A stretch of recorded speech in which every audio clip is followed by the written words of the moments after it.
The next interaction that happened, it was a couple of years later in Form 3, which was grade 10, in which a teacher asked us to go outside and line up. She proceeds to take us outside the classroom. And she says, now line up like children.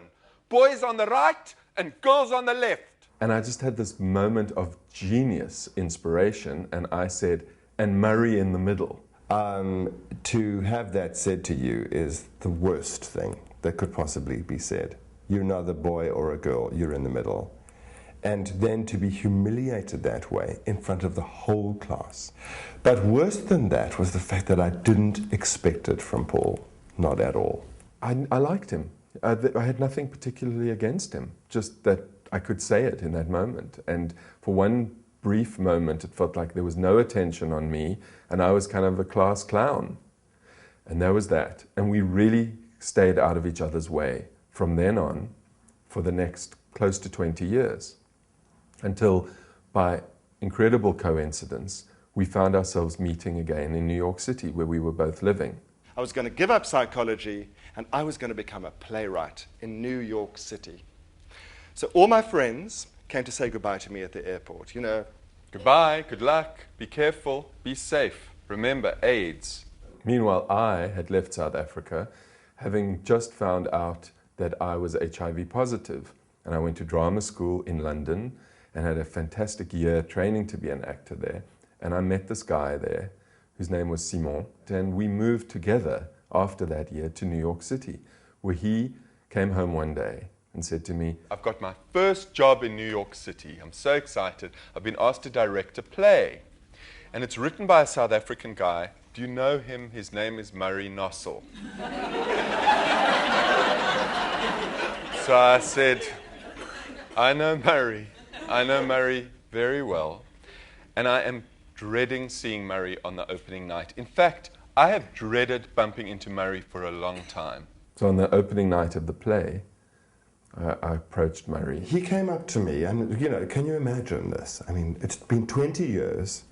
We haven't seen one another since high school.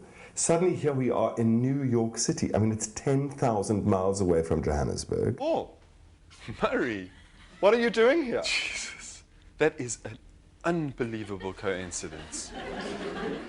But what are you doing here? Well, Simon is my lover. Yeah, but how did you get from there to here? See the show, I don't know. Anyway, it was a great play. I said that to you, and you said thank you. Thank you. Did you really think it was a great play? It was very well directed.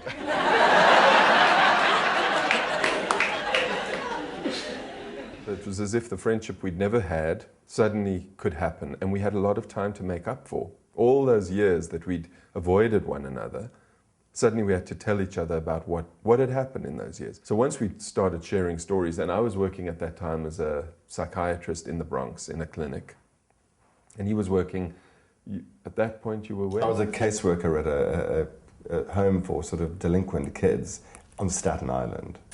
Yeah, and we were both miserable in our jobs, and we called each other 5 or more times a day, and we would just sit on the phone. So every time between patients, I would call Mary, and we would just talk and talk and talk and make up for, you know, tell each other stories and discuss our work. Paul had said to me, Paul and I were having an argument one day. This was in 1996, right? Yeah. 96. Makes sense.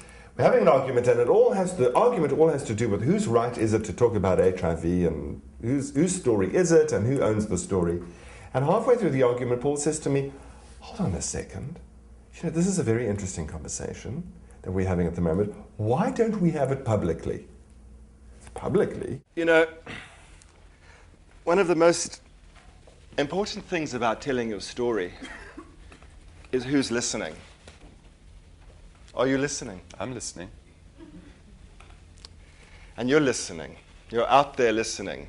When the audience come to two men talking, what they see is Paul and me on stage, about to engage in 75 to 80 minutes of a performance in which we don't know what's going to happen.